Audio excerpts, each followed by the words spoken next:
The movies, I just want to comment on things beyond what Mary Jo has on the bulletin board. We're bringing up, there's a series of 4 events that we'll do on the Middle East, and those are beginning on April the 14th. They may begin on April the 7th, but probably on the 14th. Professor Layla Hudson is going to speak on political economy and decline of empire with examples from the Middle East and the analogies to the United States and what she sees right now. Layla is a professor in Near East Studies. Richard Eaton, Professor Eaton, many of you may have heard of him speak before. He's a professor of history at the U of A, and he will be speaking on Iran and the United States, starting with the colonial period in Iran. It will again be one of those lectures which will have an enormous amount of information to bring you up to date chronologically as to what's going on in Iran and what is going on in Iran today with U.S. policy. Then on the 28th, there's a panel discussion that will include Layla and Professor Eaton, but also Professor David Gibbs, also from the history department, which will be on the U.S. elections and really are there any prospects for change as they see it. And then there'll be another event on May the 5th. In the flyer that pertains to 9/11, the beginning, it's a little hard to read because it's written so small, are the table of contents for David Ray Griffin's new book, which I believe came out this week or last week. It's $13.20. You can get it any bookstore here or from Amazon. It's specifically aimed as an open letter to the Congress and the press.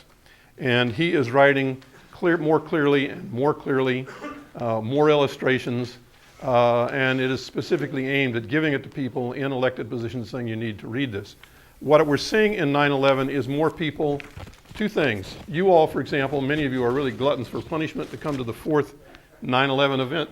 We're seeing people's tolerance for seeing a difficult event and understanding it and being able to act on that is increasing a much greater interest and commitment to seeing that we finally get an investigation on 9/11. The other thing we're seeing is that much of the fear that people had stuck into their heads by, I believe, the government on 9/11 is losing its impact.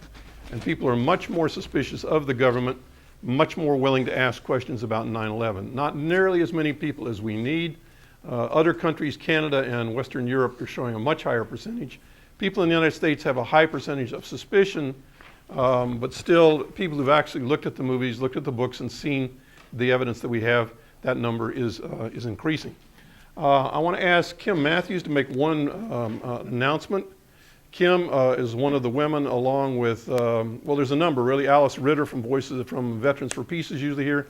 They've been demonstrating on Speedway against this war for a long time. Kim and Gretchen and others, they've been doing for almost 5 years.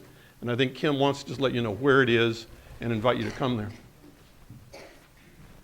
Hi, is anybody out there pissed off about all the illegal wars that are going on and the fact that our children are being duped into being cannon fodder for them? Anybody pissed off? Okay, come and show it. Stand with us in front of the Army, Navy, and Marine, the Cosmo-Demonic Recruiting Center on Speedway, a little bit slightly east of Campbell. There's also a group who stand on the corner of Speedway and Campbell, but there are several of us that stand right in front of the recruiting center, directly in front of us. And just as our government, the government that's supposed to be representing us, is trying to bully the rest of the countries of the world off the planet, there are people trying to bully us off the street there, the public sidewalk. I don't like it. I'd like to be joined by many, many more people and outnumber them and not let bullies rule, and also be part of a national trend toward challenging the presence of recruiting centers and the militarization of society. So this is on every Wednesday. I usually get out there about 7 or 7:30 a.m., but 8 is fine. It ends at 9. All kinds of people, not really organizations. It's an individual thing. So please, please come out and join us. Thanks. Thanks, Kim. If you all haven't seen their demonstration, their signs say end the war. Their signs say stop the war. They say honk for peace. You're welcome with any kind of sign at all. If you stand on the north side of the street, that's fine. If you want to go right in the middle of, the Marine Corps and all that, you go to the south side of the street or you can go to Campbell. It does seem like a good idea to have more people in. Again, those are Wednesday morning, 7:30 to 9 in the morning. Now, there's a second demonstration I want to mention, then we will get into the film. Many people from 9/11 Truth went and met with Gifford's office nearly 4 months ago, gave her DVDs, gave her books, talked to her calmly, tried to answer questions. Not to her. You cannot meet with Gabrielle Giffords. If you want to meet with Gabrielle Giffords, you get one aide. We went and met with the aide. We gave them all this stuff. We came back about a month later, and they said they'd looked into it, and they really didn't think it was anything that the Congresswoman should be concerned about. We asked for a meeting with a second person, and we met with, the first person was Ron Barber, who runs our office here. Second person was Gabe Zimmerman. We met with him. I can remember asking Gabe, does Congress Giffords believe that the war in Iraq is legal or illegal? He said, I don't know, I'll ask her. I said, well, does she have any evidence that there's weapons of mass destruction, or that Iraq ever attacked us? Or did they have weapons of mass destruction? He said, gee, I don't know, I'll ask her. I said, look, don't bother. A lot of people in Washington have been looking for 5 years. There are none. That was astounding. So Democracy for America, which is a group of progressive people, they set up a meeting last week, I believe, or week before last, that Gabrielle Giffords' chief aide from Washington came to that meeting. And they were remarkably diplomatic but firm, telling her that people are very upset what's happening to the democracy in America. Why are there no investigations? Why will Giffords not act on advancing impeachment of Bush and Cheney? She said things like, well, we don't have time. There were people in the meeting that said they took 1 month, I believe, to impeach Clinton. It took 3 months to introduce impeachment against Nixon. I may have that reversed. Rick Grapp, Dr. Grapp showed her there's already been 2 books written on the charges of impeachment. One of them was actually written by Conyers, John Conyers, who is the chair of the committee that would do the impeachment. Truly unbelievable. This woman said, she used to work for Gephardt, now works for Giffords. She said, well, you know, Gabby's doing really important things to keep her busy, like solar energy. Now, everybody said, listen, there's no one in the world that's opposed to solar energy, left wing, right wing, Attila the Hun, everybody's for solar energy. But it's not nearly as important as the war or impeachment or 9/11. Are you kidding? At another point, she said that Giffords was terribly busy because so many people are upset with the economy. People tried to explain to her there's a strong relationship between this war, this administration, and the economy. So people in 9/11 Truth, we have been demonstrating in front of Giffords' office for some time with signs that said, U.S. out of Iraq, impeach Bush and Cheney, investigate 9/11. And we were joined there by many other independent people that are not necessarily with 9/11 Truth, some of whom are very keen on impeaching Bush and Cheney, some of whom are very keen on ending the war, people like Kim. We are going to be there tomorrow and every Wednesday. Giffords' office is on the corner of Swan and Tuesday. We will be there. Tuesday is at Giffords' office at 4 in the afternoon. The demonstration against the wars are Wednesday morning. Giffords' office, 4 o'clock in the afternoon there.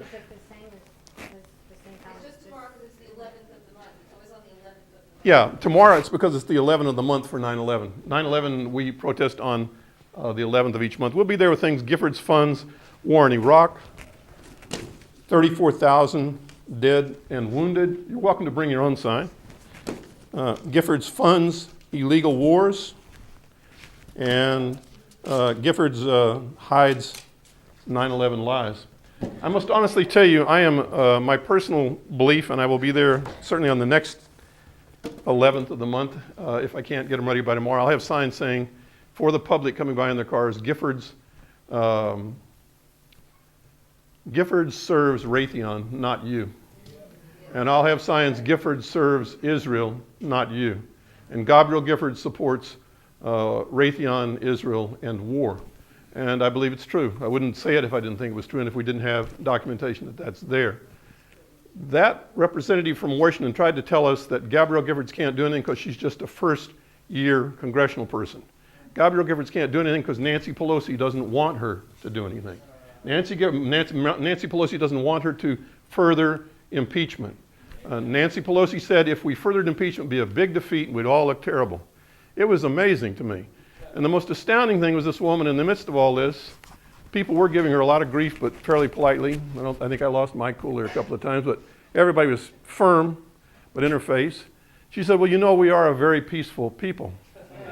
And people pointed out to her that this government we had in Washington is responsible for the deaths of 2 million people in Vietnam and now over 1 million people in Iraq. And we have more people in prison than any other country in the world. And, you know, where is she from?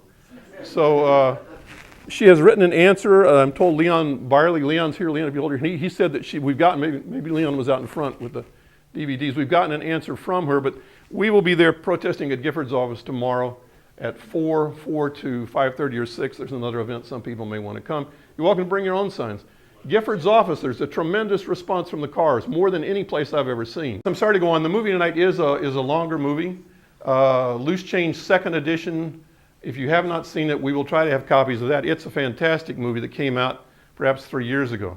This movie, rather than giving so many nuts and bolts on what happened, presents the very strongest evidence that would probably go into a courtroom and the most detailed things we have available. David Ray Griffin was involved, the original filmmakers were involved, and a couple of other people. It's an interesting movie, and we will definitely be here for your comments or questions and answers afterwards. Yes, one question, and then we should start, really. I've gone on too long. Question, if anybody wants to read Gabrielle Gifford's statement on the Foreign Intelligence Surveillance Act, where she'd like some FISA reform, but by the time she gets done with this, she realized she's just more of the same. Correct. I'd be willing to share it with anybody who wants to see it. Anything like that, give it to us, and we will copy it. I'm negligent. I was supposed to copy something tonight that I didn't copy. It was very late when I got this thing made.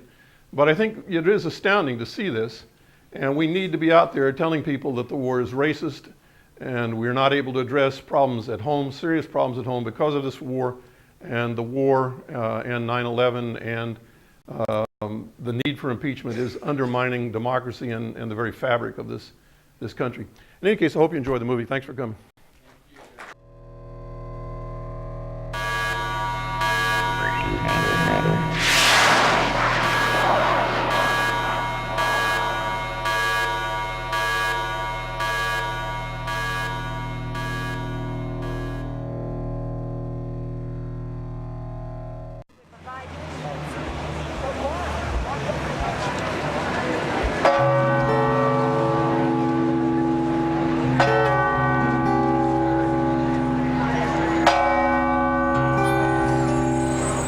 On September 11th, 2006, thousands from all over the world gathered in New York City, New York. They wore black shirts, reading Investigate 9/11, and held banners that read, "Ask questions, demand answers." This day marked the 5th anniversary of the terrorist attacks of September 11th, 2001. Although the 9/11 Commission report had been published over 2 years prior, many Americans and citizens worldwide remained convinced that the truth was being withheld from the public.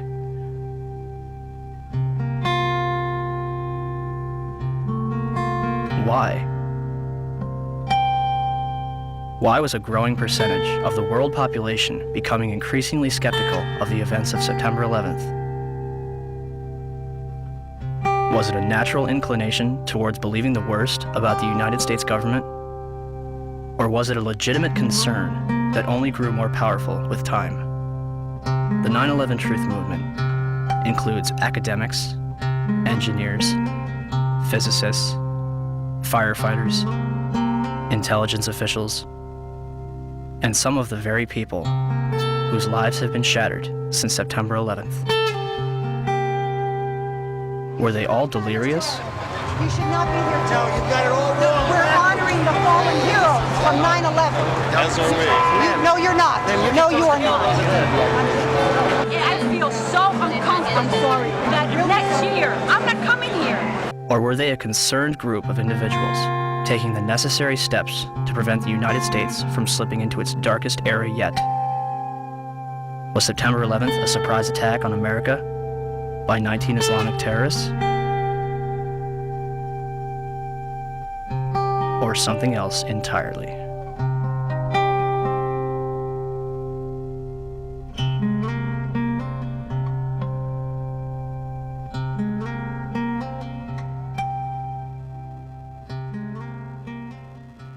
George Bush has spent an uncomfortable day with his people trying to explain away why he failed to pass on warnings the White House had received before September the 11th that terrorists were planning to hijack American aircraft.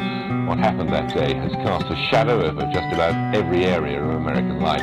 now one of the country's best-known journalists, has said that the American response to the so-called war on terrorism has created a climate of effective censorship in a land claiming to be the home of free speech. There's never been an American war, small or large, in which access has been so limited as this one. The belief runs so strong in both the political and military leadership that those who control the images will control public opinion. Does it suggest that there was somebody on the inside? He kind of compared it to the Godfather story, you know, where the gun was placed in the men's room. There is also a possibility this could be some kind of inside job. May it have been an inside job? Might these people have gotten help from the inside? I was speculating about that along with others early this morning, but now there's a lot more evidence that suggests it's almost certainly the case. It's an obscene comparison, I'm not sure like it, but there was a time in South Africa that people would put flaming tires around people's necks if they dissented. The fear is that you will be necklaced here. You have a flaming tire of lack of patriotism put around your neck. Now, it's that fear that keeps journalists from asking the toughest of the tough questions and to continue to bore in on the tough questions so often.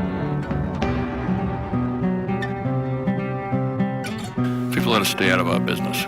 A country that hides something is a country that is afraid of getting caught. And in particular, this Bush administration, who is as tight with Saudi Arabia as you can get.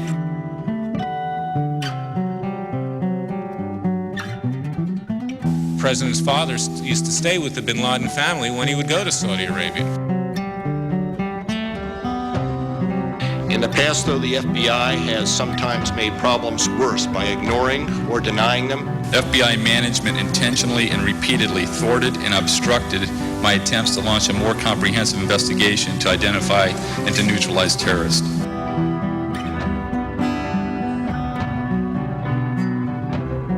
To the families and victims of September 11th, on behalf of John Vincent, Barry Carmody, and myself, we're sorry. I want to say quietly, but as forcefully as I can, that I hope this doesn't go any further. It's gone too far already. I am appalled by it.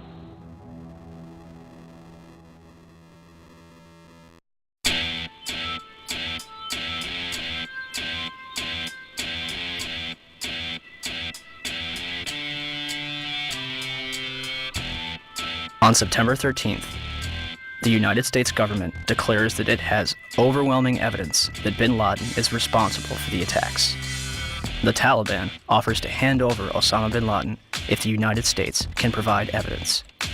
Our position in this regard is that if America have evidence and proofs, they should produce it, and we are ready for the trial of Osama bin Laden in the light of evidence. Are you willing to hand Osama bin Laden to the United States or not?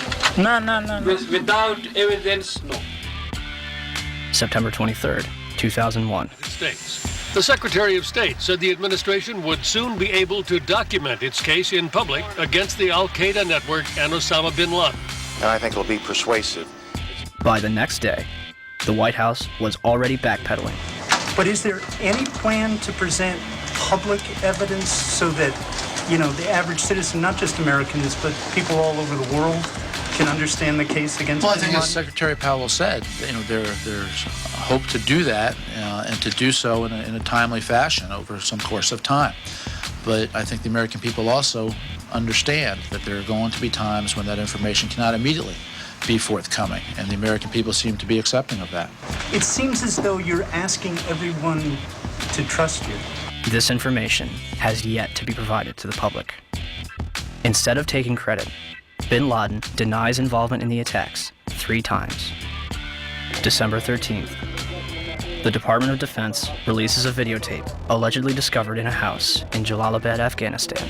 Osama bin Laden describes the attacks along with Khaled al-Harbi. American mainstream media and even President Bush would portray this videotape as absolute proof of his guilt. International establishments question the authenticity of the tape. December 26, 2001. A Taliban official claims that he has attended the funeral of Osama bin Laden. The next day, a video believed to be recorded on November 19th is broadcast, in which bin Laden praises the attack, but takes no responsibility. The next bin Laden video would not appear until October 29th, 2004, days before the presidential election. The video is described as the clearest claim of responsibility for 9/11. And when questioned why bin Laden's most wanted poster does not indict him for 9/11, the chief of investigative publicity for the FBI, Rex Toome, replied, 9/11 is not mentioned on bin Laden's most wanted poster because the FBI has no hard evidence connecting Osama bin Laden to 9/11. Clearly, I couldn't really believe what I had just heard, so I repeated it, and he said, yes, that is correct. The FBI has no hard evidence connecting Osama bin Laden to 9/11. What evidence do they have? 2 bags belonging to Muhammad Atta checked in at Portland Airport but failed to make Flight 11 at Boston, containing a 757 video tour and flight manual, an Arab-English dictionary, a handheld flight computer, a Quran, and his will. Why would Atta take his will onto a plane that would be destroyed in a fiery inferno? Marwan al-Sheikh's rental car, discovered at Logan Airport, containing an Arabic flight manual, an airport restricted area pass, and documents from Huffman Aviation. Nawaf al-Hazmi's rental car, discovered at Dulles Airport, containing Muhammad Atta's instructions, a check for a flight school in Phoenix, 4 drawings of a 757 cockpit, a knife, and maps of Washington and New York. Satam al-Sakami's passport, discovered below the Twin Towers. Well, Dan, not far from here, a passerby found the passport of one of the hijackers. How does a passport fly out of a man's pocket through a 400-mile-per-hour airplane crash, survive 9,000 gallons of jet fuel, and land intact on a sidewalk 1,000 feet below? Mahed Maked and Nawaf al-Hazmi's ID cards discovered in the wreckage at the Pentagon. An ID, Saeed al-Ghamdi's passport, Ahmed al-Nami's driver's license, passport photos, and a business card found in Shanksville. The list goes on. A former high-level intelligence official commented to New Yorker magazine, "Whatever trail was left deliberately for the FBI to chase." They used hundreds of different payphones and cell phones, often with prepaid calling cards that are extremely difficult to trace. And they made sure that all the money sent to them to fund their attacks was wired in small amounts to avoid detection. Small amounts? Lieutenant General Mahmoud Ahmed, the director of the Pakistani Inter-Services Intelligence Agency, the ISI, was reported to have wired $100,000 to Muhammad Atta in August 2001. This transfer was facilitated by Saeed Sheikh, the man who allegedly kidnapped and murdered Wall Street Journal reporter Daniel Pearl, who is investigating the ties between the ISI and Islamic militants. And the Pakistanis, of course, if you know your history, have only been a couple of degrees of separation away from the so-called Al-Qaeda hijackers. The ISI has had a long-standing relationship with the Central Intelligence Agency, dating back to the 1980s with the establishment of the Mujahideen in Afghanistan, which would evolve into Al-Qaeda. I focus in on the wire transfer that General Mahmoud Ahmed wired to Muhammad Atta right before 9/11. That's pretty crucial because General Mahmoud Ahmed was actually meeting with key Washington, D.C. insiders, Senator Bob Graham, Porter Goss, the future director of CIA, on the morning of 9/11. And he has a relationship not only with the CIA, but with Dick Armitage at State Department, Mark Grossman at State Department. Yes, Dr. Rice. Are you aware of the reports at the time that ISI chief was in Washington on September 11 and on September 10, $100,000 was wired from Pakistan to these groups here in this area? And why he was here? Was meeting with you or anybody in the administration? I have not seen that report, and he was certainly not meeting with me. Yes? In the White House transcript of this exchange, which is delivered to the press, the information about the ISI is censored.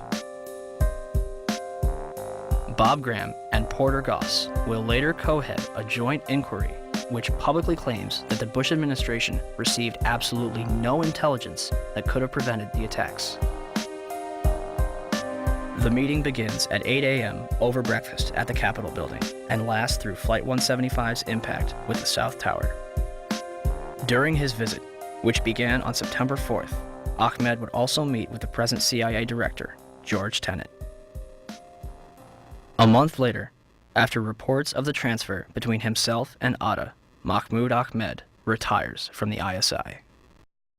The 9/11 Commission report will later conclude that they saw no evidence that any foreign government or foreign government official supplied any funding. The Commission decided not only to omit the information, but to deny it entirely. On 172, page 172 of your report, the 911 report, you state, quote, "The U.S. government has not been able to determine the origin of the money used in the 911 attacks. Ultimately, the question is of little practical significance," end quote. How can you state that the question of who bankrolled the deaths of 3,000 American people on September 11th is, quote, of little practical significance? Because it costs so little money. That's the awful thing. It costs less than $500,000. That's why it was so hard to trace. We were able to find pieces of the $500,000, but it came in very small pieces. And you said earlier $500,000 to do the 9/11 operation. Well, we know that $100,000 was wired to Muhammad Atta directly from the head of Pakistani ISI. Well, I'm not aware of $100,000, but the Pakistan, I think, is the most dangerous country in the world. Why was there such a vested interest in covering up the transaction between the ISI and Muhammad Atta? And let's talk about that wire transfer, because Governor Kaine had no basis for denial, because the FBI and the Wall Street Journal confirmed the General Mahmoud Ahmed wire transfer I'm talking about. But the 9/11 Commission deliberately said that funding is not important and assigning blame is not important to them, but it is to us.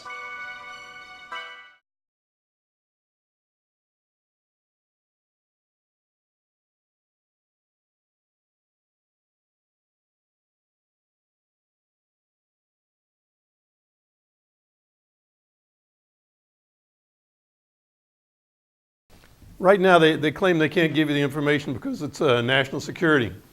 And they can't tell you who they're holding in jail because of national security. And they can't give the defense attorneys for the people in Guantanamo even the evidence of what they're charging with because of national security. And they can't release information on New York or photos of the Pentagon or anything because of national security. Now, once you buy into an argument like that, that's their whole purpose, is to get the American people to buy into, trust them, they can't give you the facts, they're protecting you, watch out for the terrorists, then the game is all over with. I'll give you an example.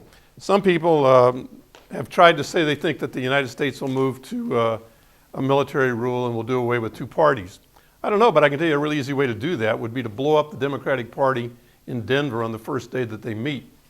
Blow them up and catch some Persian about a block away and say the Persians did it and let's go bomb and run. And we can't tell you about it because it's just too scary, and for national security, we can't reveal it to you, okay? That's a very plausible scenario, it seems to me.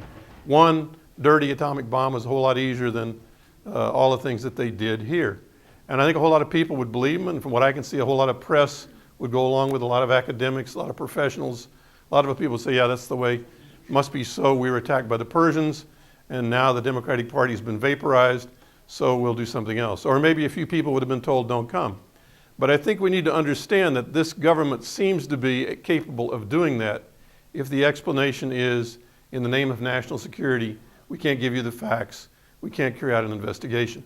I've said earlier that in these cases, it appears to me that the district attorneys in Washington, district attorney in New York, district attorney in Shanksville should have conducted an investigation. That's what we do in the United States when there are accidents. We carry out criminal investigations, we get forensic evidence, we bring in experts, we assemble that information, and we present the information in order to bring charges. Well, a guy who I was counting on to do that maybe in New York was Elliot Spitzer. Used to be the Attorney General, now he's the governor, now he's a self-confessed John for high-priced prostitutes at about $3,000 to $5,000 a visit. That happened this afternoon. Mr. Spitzer's now busy apologizing to his family and his constituents and on and on. So, strange things seem to be happening in the U.S. Main point I'm trying to make is do everything you can to combat the idea that because of terrorists in the name of national security, we can't tell you. That line will run us into the ground, get rid of our democracy, bankrupt our country, and keep dictatorial people in charge of our country. Moji. Could one of the people who are more knowledgeable talk about Larry Silverstein, as we saw him on the other film? I think Leon has left, unfortunately, but on Larry Silverstein, he obtained the leases from the Port Authority to the buildings. He immediately took out policies of insurance on both buildings that would pay him in the event of acts of terrorism. He bought the buildings knowing that billions, way more than this movie says, the other estimates are much higher, that the buildings were unsafe because of asbestos, and the buildings were largely empty. They were a commercial realtor's nightmare. So he looks extremely suspicious, taking out a long lease on a building in need of billions of dollars worth of repair when the buildings are largely empty and not very rentable and commercially rentable because of the asbestos.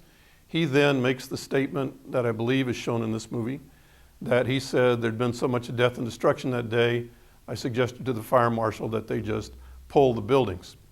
It's amazing, the man was never subpoenaed in front of the 9/11 Commission. Furthermore, how would you possibly get the explosives into Building 7 between 10 o'clock in the morning and 5 in the afternoon when you couldn't even get into Manhattan at all? It was completely closed off. Larry Silverstein is in the process of rebuilding the World Trade Center. Larry Silverstein needs to be investigated from one end to the other. Who did he speak to at the fire marshal's department? How did the explosives get into the buildings? This movie, I believe, showed it. If not, 9/11 Mysteries does it. The firemen leaving, walking away from Building 7, saying it's going to come down. There's actually testimony of Giuliani walking down the street saying the building's going to come down. You heard in this movie Giuliani saying on to Peter Jennings verbally that they were warned the buildings were coming down. Larry Silverstein is an extremely suspect guy and one of the many links, I believe, to people who are strong supporters of Israel who are deeply involved in 9/11. Yes? I have a question for you. I keep wondering about what happened to the people, the passengers, quote unquote, on the planes, if there were any. Do you know any coherent or lucid, any discussions of clarity around that issue? I don't. I think a handout that we gave out 2 weeks ago, a person by the name of Dov Zakheim, also an Israeli and American citizen, both high and important person in the Pentagon, was in charge of the audit that was going on in the Pentagon and the area that was hit.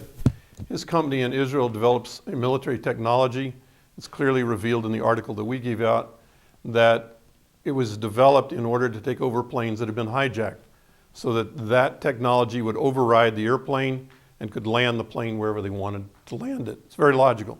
That technology was tested with Raytheon 5 months before 9/11 happened. With that technology, you could take a plane and fly it into any location, presumably any building or any landing strip, and have it land. So it's not clear, number one, were there people on the planes? We do not know that. It's quite possible, as they were going to do under the Kennedy administration, the Air Force wanted to, the Joint Chiefs of Staff, Leimnitzer wanted to take a plane, land it in Miami, put up a plane exactly like it, fly it over Cuba, have it put out a Mayday, and then blow it up and blame it on Castro. Again, the Cubans have been following dirty tricks by our military for over 40 years. It's definitely worth reading and looking to see what they say. But we do not know whether there were any people on the planes. What this movie tonight said was that on the plane headed into the, I don't recall where he's talking about the World Trade Center. I believe it was the World Trade Center. The suggestion was that on the plane were officials from Raytheon, officials from United Aircraft, officials from American Airlines, officials from the Defense Department, and so forth. Well, you might think that the people, you might think that the plane might land and let those people off before it hits a plane, before it hits a building. I don't know. I have no idea. But there are a lot of people looking into that. There are other information in books revealing other people that were on the planes. But to answer the question, I don't know yet. That's why we need an investigation. But does the technology exist? Even in tonight's movie, you saw people saying it was a small plane, it was a commercial plane, it was a gray plane, another person saying it's an American Airlines plane, so on and so forth. It doesn't seem like rocket science to take the photos they have, study them, and determine what kind of a plane is it. I also believe that we have in our aerial surveillance of this country excellent records. I don't believe the records just disappear. I would also imagine we have aerial surveillance of the principal locations in the United States. In Iraq, you can sit in a bunker in Florida and see absolutely everything going on in Baghdad, day and night, 24 hours a day, from surveillance over the scene. I can't imagine that we don't have something like that similarly in Washington, D.C., possibly also in New York. I just want to say, I personally don't think that the Congress will do anything. I think the Democrats and the Republicans are both worthless.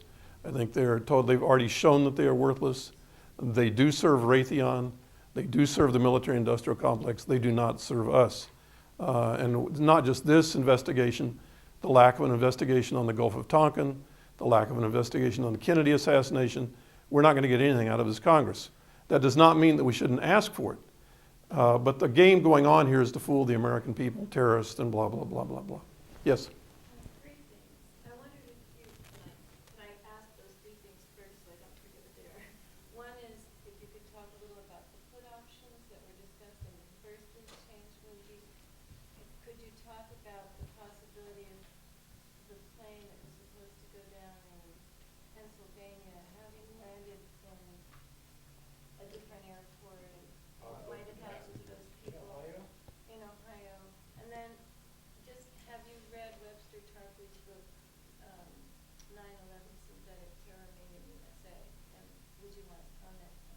Sure, I'll try. I'll do my best, and I regret that Leon is not here. He could probably do a better job. Your first question is on the put options. Put options are where you place a order with your broker to you're betting that the price of the stock will go down. It is of a short-term or long-term duration that's spelled out on that date. If the price is lower, they give you the difference between what the stock was selling for originally and that lower price. If, on the other hand, the price has gone up, then you would lose. And you can also place a bet that the stock price will go up. There were many put options that we knew from many sources, particularly on American Airlines and United Airlines, betting that they would go down. Dr. Jawia, who spoke here last week, said that the SEC in the United States would not release all the information as to what put options were placed, but the Canadian SEC did release it to either the Toronto or the Montreal paper, I believe the Toronto paper, he said, and they published it, and we now know the 30 some odd corporations who placed put options. His information that he handed out, which I promised to copy and then failed to do, but we'll bring in 2 weeks, did not contain the information, how much did they bet. He alluded to trillions of dollars in his discussion. But again, I believe in if you have a murder scene, you follow who stood to gain, how much did they gain by it. This is normally followed in any criminal investigation. The fact that the put options, what the 9/11 Commission said was that they didn't find anything significant to the put options. I believe something to that effect. It was a couple of simple sentences. This is ridiculous. And the main importance of the movie Night again and again is to show the errors, omissions, denials, absurdities, the lack of any investigation. And again, the 9/11 Commission is a political body. You could see that by everybody's name, but the put options need to be investigated in detail. I believe your second question was, have I read Webster Tarpley's book? I've tried to start it twice, and I put it down twice. Webster Tarpley is covering false flag operations in the portion that I read in Europe. For example, during the time of the Red Brigades in Italy, NATO and certainly the United States and many other people were greatly troubled about the possibility of a socialist or a communist taking of power in Italy. They certainly have communist cities, the Communist Party. In Spain, for example, the party that won the election yesterday, the Socialist Party will rule with the minority party from the Communist Party. The Communist Party will be the minority party aiding the Socialist Party that will run Spain. So in Europe, you do have parties that are pledged to tax the rich provide rent control, free education, health care, and on in a socialized manner. In Italy, the Red Brigades, and in Germany as well, Baader-Meinhof, Webster Tarpley gives many examples saying that actions were carried out and attributed to these organizations when they did not carry them out. This is the same problem in this country. If the government or someone other than the government can carry out terrorist operations, real terrorist operations, killing innocent people, but then the government says we can't investigate it or tell you about it, reveal it in the name of national security, you can understand how this type of a system can run you around the block. Just as I said, if they blew up the Democratic Convention and then found Ahmadinejad's cousin a block away and said this was done by Iran, but in the name of national security, we can't really give you any more facts, but we're going to war tomorrow. This is what Webster Tarpley's book is about, false flag operations. There are many things that we have seen. One of the most interesting to me was to watch the Loss of Liberty. Loss of Liberty was a U.S. intelligence ship in 1967 that the Israelis attacked in broad daylight. They put out Mayday distress signals. Aircraft carriers were to come to their rescue, and those orders were countermanded by McNamara and Johnson, leaving the guys to their fate. Over 100, I believe, were killed and injured because the White House felt that the special relationship with Israel was more important than getting to the bottom of what happened with the Liberty ship. It's still not been explained. There are probably many things like that in a wartime that occur, and in a peacetime now, so-called peacetime, that we don't get an explanation. When you combine embedded reporters with corporate control with media, with a homeland security, with a government screaming, can't tell you because of national security, it is a recipe for a disaster. Now, you had a third question, which was about the earlier movie of Loose Change, second edition, suggesting that the plane that crashed in Pennsylvania actually landed in, I believe, the Cincinnati airport, and that the whole airport was closed down, and everyone walked away from the airport. They didn't even allow cars to come up to it, and that it was in the papers, and they showed people, and then they suggested the passengers were either switched or moved, giving my thoughts that they were intending to say the passengers were taken off the plane, a drone was put up into the air, and then shot down or hit by a missile or crashed or whatever. I do not have any more information on that. Leon Byerly, who is much more knowledgeable than I, has said that the very best book is Flight 73 Revealed by Roland Morgan. It's an English researcher. Flight 73 Revealed, Roland Morgan, is the most complete information he believes to date on Flight 73. And again, these books can be ordered at Borders, Amazon. It's not like at the moment we can get the information. It's hard to, it will take time to get a lot more other people to look at the information and to do something with it. Yes? Well, I always appreciate when you mention corporate anything and saying corporate media instead of mainstream media, because corporate media is doing the job of the propaganda. That's what so many people will buy into. And I wish that this were actually, that there was going to be a second version where every time the narrator says mainstream media, he says corporate media. Because mainstream it's okay, it's normal, it's responsibilityless. And that's something that he doesn't realize he has bought into, and it's so important to stress the role of corporations in running the government. Correct. Media in the United States is tightly controlled by 4 corporations, and you should not think that they merely are involved with media. They will be people like General Electric, and they will control MSNBC, and they will also control the defense industry, and they control many things through their corporate control. Certainly they're controlling the news media and the way things are being spun. Very excellent article in the London Review of Books this last week by an Israeli who said how to become an Israeli journalist. He's actually a good journalist. And he explains everything you're talking about, how they spin and lie, that if it's a Palestinian, it's a terrorist Palestinian or an important leader. If it's an Israeli who's killed, it's a child or a victim. Palestinian children never calls Palestinian children. He goes to all of these spin doctor things. And if you don't know the right spin doctors, for most press in Israel, you can't report. Certainly Haaretz is a good paper. This guy is a great reporter, a very honest individual, giving good indication of these type of spins. I always like it where they say the socialist government of Venezuela and never call it the capitalist government of the United States. But we have to get ourselves hip on this and be able to correct the way we speak. And she's pointing out very well it would have been better if they'd said corporate media rather than mainstream media. Corporatist United States. Corporatist United States, excellent. Dr. Jawia merely said over and over again he's here to be a messenger and not try to convince anybody, although he tried very hard to give and did give excellent documentation, the best I've seen so far regarding the put options. When you look into it, you see still a great deal more information would be needed on those put options, I think, to draw correct inferences.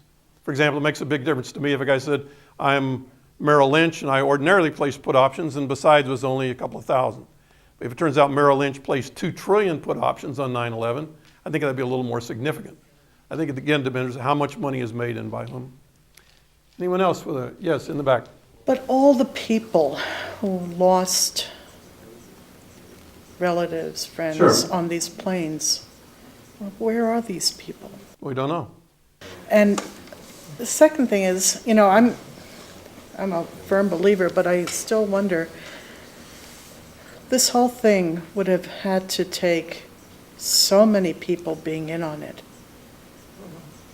Well, let's take a couple of things. Number one, we don't know how many people would have to be involved. We assume that. That's an assumption that you're making. We don't know. We also have people who are, for example, there's no logical explanation as to why the defense system didn't work. There's no logical explanation for our military putting up. Our military should be very upset about people being killed in the Pentagon or the World Trade Center, but I'll just say the Pentagon.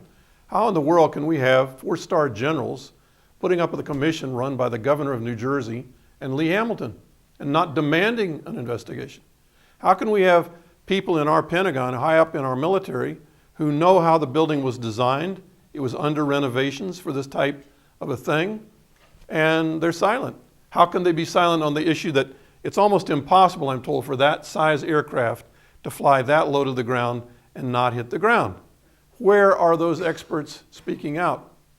So I'm merely saying there are apparently hundreds, if not thousands of people in the upper echelons of our State Department, our military, and our CIA who are totally silent. So if they're totally silent, I guess in my mind I'm saying, well, maybe there's hundreds that are totally silent about what else went on. I mean, well, they are complicit. And if they're complicit, I'm only pointing out that if they're complicit, it's possible that hundreds were complicit in undertaking an attack of this kind. I don't know how many people would be involved in doing this. I myself don't think it's terribly hard from looking at the technology that exists. I don't think many people would be not known, would be involved, would be difficult. It would not be hard for a very small number of people to control taking over 4 aircraft in flight. That seems quite easy. The technology exists. It was developed for a specific purpose. It can be done. So that's the planes. The issue of taking people off the plane or flying false planes, I don't know. They claim that there were, I don't know how many said they were about 30% full. Do they have how many people are on the plane? Let's suppose the plane holds 200, 30% is 60 people. Do they have 60 people that work for United Airlines, American Airlines, the Pentagon, the CIA, whatever, who would say I'm on the plane and I'm not on the plane? Some of them might do it for greed, some of them might do it because they believe in it. This is another thing we have to understand. Many of the people who might be involved in this believe that the American people are too stupid to be trusted with not rising to the defense of America in the face of Islamic terrorism.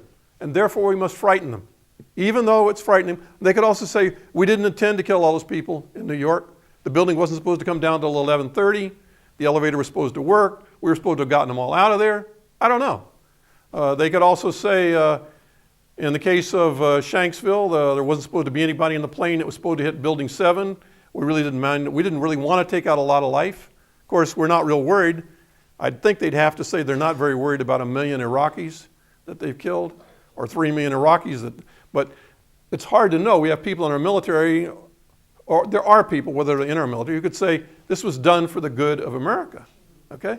Certainly we have people that said we aren't going to report on the Gulf of Tonkin because we have to get the commies. And the ordinary guy in America doesn't know that your son needs to be drafted and die in a rice paddy in Vietnam for the good of the country. We have a man running for president right now who said that the war in Iraq may go on for hundreds of years for the good of America. So they exist. Okay? We had people that ran this country for nearly 100 years said, you got to have slavery. It's good for the country. And we've told some pretty big whoppers to our people over the time period. And even after slavery being abolished, it took a much longer time, another 100 years, for people even to woke up all the other lies that are going on. Not to mention the lies about women, or the lies about handicapped people, or the lies about any minority group. Not that women are a minority group. And look how they hushed up the USS Liberty. And the USS Liberty, the people who were on the ship, we've shown the movie, we'll show it again. You can download it, USS Liberty, you can get it yourself, but we'll show it again. They went in and told the people on the ship, you will not say you're on the USS Liberty, you will not discuss what happened, or you will be court-martialed or worse. And these guys, it took about 30 or 40 years before they were old enough to say they're not going to be silent any longer. In that case, they had Medal of Honor winners and major generals and major admirals speaking out saying it's unbelievable, we've never had an investigation. What really would happen? Why did these people attack us in broad daylight? Why did our government hide it up? And I want to tell you, that investigation has gone nowhere, okay? Nowhere. Yeah, McCain's father was the head of all naval forces in the Mediterranean at the time that this happened. A thing that's important to remember, try to imagine, say, the killing of 30,000 people in Argentina by the security apparatus and the military. Try to imagine 150,000 Mayan Indians primarily, but also others who weren't Mayan, just Guatemalans of other descent, who were snarfed up and killed in the dirty wars in Guatemala. These things have not been investigated or revealed, and hundreds, if not thousands, of people in our military and our State Department and our security apparatus were involved. So we have to look at this and say, from past years, we don't forget it, but look at other things that have occurred. This goes back to, could there have been hundreds of people who knew or who were involved? I think it's quite possible that they could have been, but we don't know. That's why we need an investigation. And it's why the three things, number one, investigating 9/11, impeaching Bush and Cheney, and getting out of Iraq are major, and we will have our hands full no matter who wins this election to get them to carry that out. In my opinion, I'm very dubious of any justice coming from either, certainly not from Hillary Clinton, and I'm very dubious about Barack Obama, whom I didn't know anything about until recently. I didn't know anything about Bill Clinton when he became the president. I didn't know anything about Jimmy Carter until he became the president. I hadn't even seen Ronald Reagan's movies. I still haven't when he became president. I'm very dubious. It's much bigger than one individual, and we have to have hope. I mean, I don't fault people for having hope, but I think it's much bigger than what one individual might be able to do. Well, last point, and we should get out of here. It's 10:10. One thing, I'm a psychologist by training. One of the things that I've been watching in this country, especially after 9/11, is this psychological aversion to this can't happen here. Sure. And after Oklahoma City bombing, when they were looking for Middle Eastern looking people, until somehow they blamed it on McWay and other white looking people, they said this can't happen in the heart of America. So there is this massive brainwashing that goes on psychologically, and the people here have been subjected to it, where they believe they're innocent. They believe that they are not the other. Now, I come from Iran, so I have had experience of seeing the American power from the other side of the barrel of the gun. So to me, I don't have that psychological built-in mechanism of thinking that this can't be happening here. And I'm saying, why not? Well, I think we have to look at it, and I think we have to look at all human species. I believe all human species for a very long time wanted to believe that God is like us and God is watching me, and in spite of all of my misery and sickness, God's going to help me. And I don't think that's peculiar to Americans. I think that's all over the world.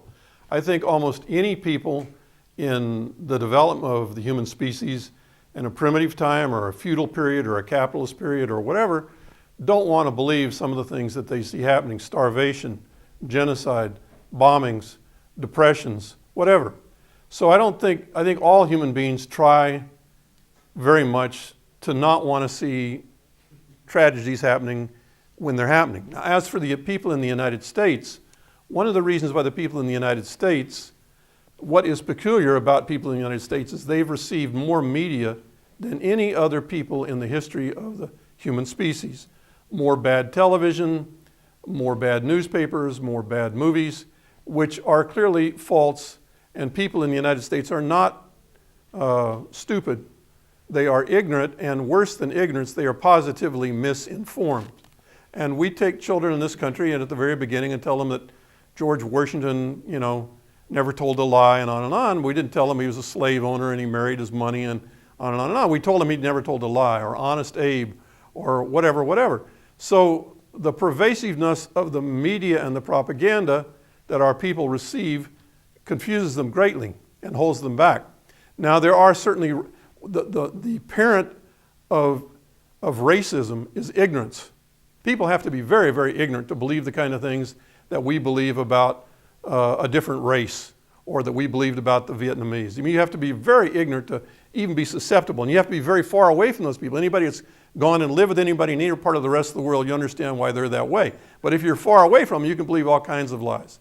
So the point I'm making is the American people are perfectly human to want not to believe horrible, tragic things.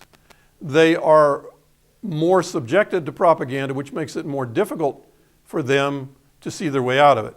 And that's perfectly understandable. If we look, how much money is the ruling class in the United States making right now through globalization? More than the British Empire ever dreamed of. More than all of the Spanish kings or the English kings or the French kings had or even could imagine having. They are making so much wealth at this point off globalization and economic exploitation of the world. So that ruling elite is very concerned to have the military power to protect that. They are the giant mafia, and they're saying that we'll have the largest military force in the world, and you're either with us or you're against us. And if you're against us, you're a terrorist. And we can't tell the Americans why we went and destroyed that country other than that they're terrorists, and they want to come and get you, and we're protecting you. It is a crazy situation, but money is running it. And I think we have to keep in mind the American people, what do? You have to re-enter information, and you must try to do it where they're not emotionally excited, but as much as possible re-enter that information. This is very difficult when we don't control the television or the newspapers or whatever, but we're trying. And I must tell you, I think the emperor is quite naked in front of millions of Americans. They're not doing so well, okay? They're not doing so well. And I think that they will make more mistakes. And I think that they are losing the war. I've said it again, it's important, the 3 big lies. And I'll take a 4th one, toss it in there. One big lie is the surge is working. The surge is not working. Absolutely anyone who knows anything about Iraq will tell you, no, the surge is not working. And the resistance in Iraq is biding for time, knowing that time is on their side and that they are bleeding the United States economically. Number 2, that the recession is a minor recession. It does not appear to be a minor recession. It is a worldwide global recession, and it's based, you cannot, in the case of this country, fight these wars, bring in cheap Chinese products, ship your production across the sea, reduce your country's infrastructural investment, and on and on. These are big problems. And what's the 3rd lie? The 3rd big lie is that the elections are going to correct everything, okay? We have to wait. The American people, give them time, they'll see. It's not going to correct everything.